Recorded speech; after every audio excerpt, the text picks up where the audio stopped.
یہی سوال آپ سے ہے، کوسچن مارک آ جاتا ہے کہ ایک طرف 26ویں آئینی ترمیم پہ سوالات ہیں، پھر جو چیف جسٹس بنے ہیں اسی آئینی ترمیم کے تحت ان سے مل بھی رہے ہیں۔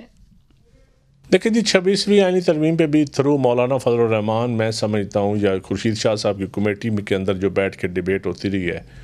ان کی کوئی رضامندی نیم رضامندی کہہ لیں شامل تھی، بہت ساری چیزوں پہ کنسنسس ہو گیا تھا اور ان کی بہت ساری چیزیں مانی گئیں، اور جس سے میرا خیال ہے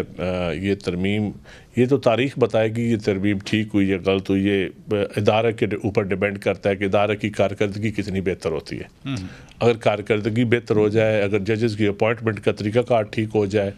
تو پھر جو موقف پاکستان پیپل پارٹی نے سوچا تھا، جو ہماری رائے تھی، وہ تو تب بھی ہم اپنے موقف پہ، ہماری موقف کو تقویت ملے گی اگر جوڈیشل سسٹم ٹھیک ہوتا ہے، جوڈیشری کا 118ویں نمبر سے ہم اوپر آ جائیں کچھ، اور ملک عام آدمی کو یا پولیٹیکل فیصلوں میں یا بڑے بڑے لوگوں کے فیصلوں سے ہٹ کے عام آدمی سب ایک جیسا سلوک ہو، تو پھر تو میرے خیال میں ہمیں اس کا فروٹ ملے گا۔ جہاں تک پی ٹی آئی کا تعلق ہے چیف جسٹس سے ملاقات کا، تو یہ اچھی بات ہے، اس میں کوئی حرج نہیں ہے۔ پرائم منسٹر سے بھی وہ ملے ہیں، اور جو اچھا نہیں، میں حرج کا نہیں پوچھ رہا، مثلا میرا تو آج ہی سلمان اکرم راجہ صاحب نے کہا کہ 26ویں ترمیم پر تشویش ہے، اوپر سے وہی چیف جسٹس بنے اسی ترمیم کے انڈر۔ تو بلاول بھٹو کل آکسفورڈ میں لیکچر دیتے ہوئے کہہ رہے تھے کہ جی جمہوریت بہترین انتقام ہے۔ کیا یہی انتقام ہے کہ 26ویں ترمیم کے تحت بننے والے چیف جسٹس صاحب سے ملنا پڑ رہا ہے؟ پھر دیکھیں تھوڑا سا راجہ صاحب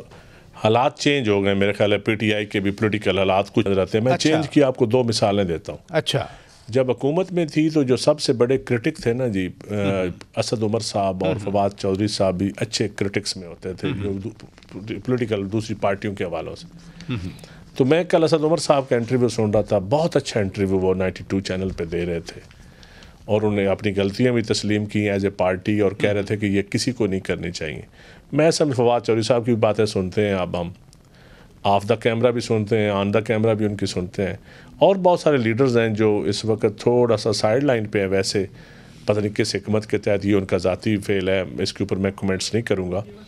لیکن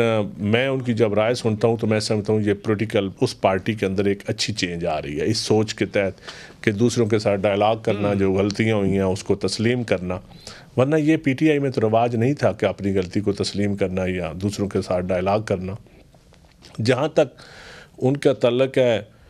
ملاقات کا اور 26ویں تو جو ان کے تضاد نظر آ رہا ہے، تو تضاد پولیٹیکل پارٹی میں چھوٹا موٹا ہوتا رہتا ہے، اتنی کوئی لیوریج دینا چاہیے ان کو، اتنے کوئی یہ کون سا ہم پولیٹیکل لوگ ہیں، چھوٹی موٹی باتیں ہوتی رہتی ہیں۔ ادھر رکیے گا ناظرین۔